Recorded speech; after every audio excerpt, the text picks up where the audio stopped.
Fransız işğalına qarşı çıxan 20 yaşlı Əlcəzairli qız. Cəmilə Buhiret.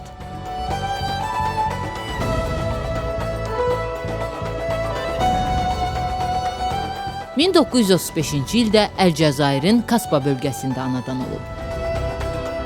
Atası Əlcəzairli, anası Tunisli olan Cəmilə 7 qardaşın yeganə bacısı idi.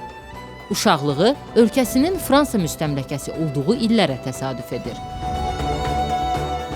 Fransa 2-ci Dünya müharibəsindən sonra Əlcəzairə müstəqillik vəd etsə də bu öhdəliyinə əməl etmir. Bu səbəbdən 1945-ci ildə Əlcəzairdə nümayişlər başlayır. Həmin aksiyalarda minlərlə Əlcəzairli öldürülür. Bu hadisə tarixə Setif və Guelmo qırğını kimi düşüb. Həmin illərdə fransız məktəbində təhsil alan Cəmilə bütün şagirdlər Fransa bizim anamızdır himnini oxuyanda yüksək səslə bizim anamız Əlcəzairdir deyirdi. Elə bu səbəbdən məktəbin direktoru onu sərt cəzalandırır. Lakin Cəmilə sözündən dönmür, himni istədiyi kimi oxuyur. Məktəbi bitirdikdən sonra dərzilik institutuna daxil olur. Paltar dizayn etməyi sevən Cəmilə modelyar olmaq istəsə də 1954-cü ildə Fransa işğalına qarşı inqilab başlayanda Əlcəzair Milli Azadlıq Cəbhəsinə qoşulur. O partiyanın dağlarda gizlənən lideri ilə şəhərdəki nümayəndəsi Yasif Səadi arasında əlaqə yaradır. Fransa hakimiyyəti Cəmiləni siyasi fəallar siyahısına salır. Onu təslim edəcək şəxsə isə 100.000 frank mükafat vəd edir. 1957-ci ildə Kasbada planlaşdırılan nümayişdən əvvəl Cəmilə fransızlar tərəfindən həbs olunur. Çiynindən güllə yarası aldığı üçün xəstəxanaya aparılır. Fransızlar burada da ona işgəncələr verirlər. Həmkarlarının yerini deməsi üçün 3 gün elektrik şoku ilə dindirilmələr aparılır. Cəmilə ağrılardan huşunu itirsə də Əlcəzair azad olacaq deyir. Bu müddətdə onun ailəsinə də ağır işgəncələr verirlər. Fransızların verdiyi sualları cavabsız qoyduğu üçün zorakılığa məruz qalır. Məhkəmə Cəmilənin gilyotinlə edam edilməsinə qərar verir.